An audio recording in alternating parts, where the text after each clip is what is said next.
आलीर आराध्य देवता प्रभु श्री लक्ष्मी बराह पीठ आली सड़क पथरे गले कटक ठारू चांदबाली 95 किलोमीटर दूर एवं तुलसी क्षेत्र केन्द्रापड़ा ठारू 35 किलोमीटर दूर होउछि आलीर प्रभु श्री लक्ष्मी बराहଙ୍କ मंदिर। माघ मास द्वादशी दिन बड़ी भोरू पहड़ खोलिबा परे मंगल आरती हुए एवं श्रीजीउଙ୍କ स्नान कार्य समापन हुए। एहासह संध्या समय 108 नैष्ठिक ब्राह्मणଙ୍କ द्वारा हरिहाट महोत्सव हेबा सह नाम संकीर्तन रे मंदिर परिवेश मध्य एक आध्यात्मिक भावना भरी उठे। तेबे हजार हजार श्रद्धालु भक्त मानक समावेश रे समग्र आली अंचल उत्सव मुखर होई उठिछि। आली अंचलर आराध्य देवता कहिले प्रभु लक्ष्मी बराह, तेणु बराह द्वादशी रे आली चलचंचल होई उठे। छोटरू बड़ समस्ते सामिल हुअंती प्रभुଙ୍କ जन्मदिन को भव्य आडंबर रे पालन करा जाए। एही दिन रे भक्त जाजपुर, कटक, केन्द्रापड़ा, भुवनेश्वर, चांदबाली भक्तों सुओ छुटुथिबा देखिबाकु मिले। माघ शुक्लपक्ष द्वादशी तिथि रे आलीराजंग भक्ति रे संतुष्ट होई जाजपुर रे थिबा प्रभु लक्ष्मी बराह जी आली को विजय करथिले। आलीवासी समग्र केन्द्रापड़ा जिलावासी महा आनंद उल्लासर सहित बराह द्वादशी बा आली महोत्सव भाव में पालन करते हैं।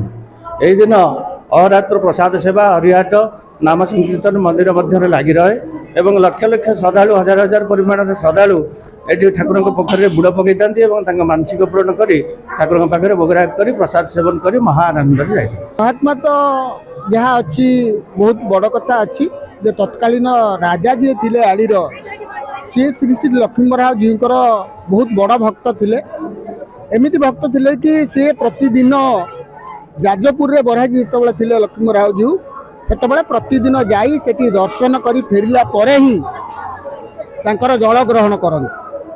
तो एमती दीर्घ दिन चलता से रास्ता घाटर सुविधा नथिला, वन नदी नाल घेरा अंचल परिपूर्ण होता।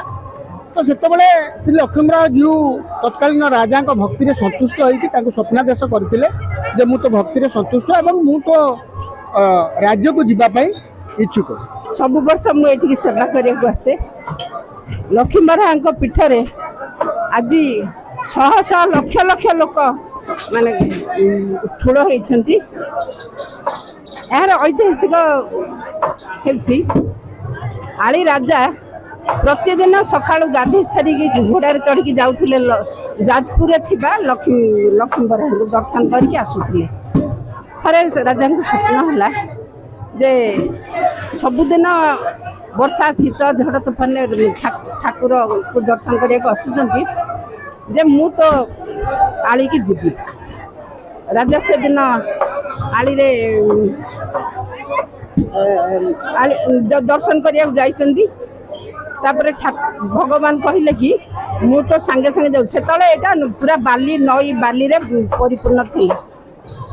तो पछे पछे मु जाऊँ कहले राजा आगे घोड़ा चढ़ी की आसिले किंतु आउ जो ठाकुर कही तो पछरे मु जाऊँ जो झुम झुम शब्द जो तू जदि पछुक अनेबू से झुम झुम शब्द आउ हबनी मु आउ जीविनी।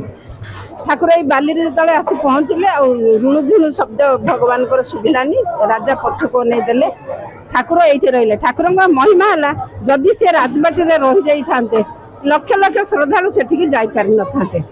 यही ठाकुर मंदिर प्रतिष्ठा है। बराह जन्म हूँ बौड़ अमावास्या दिन किंतु जो दिन आलू को आगमन होता लक्ष्मी बराह से दिन को महासमारोह रे आली पटामुड़े राजकनिका ओडिशार प्रांत बहु लोक आटी समागम हुए। लक्ष लक्ष लोक 3 दिन धरी यही उत्सव पालित हुए।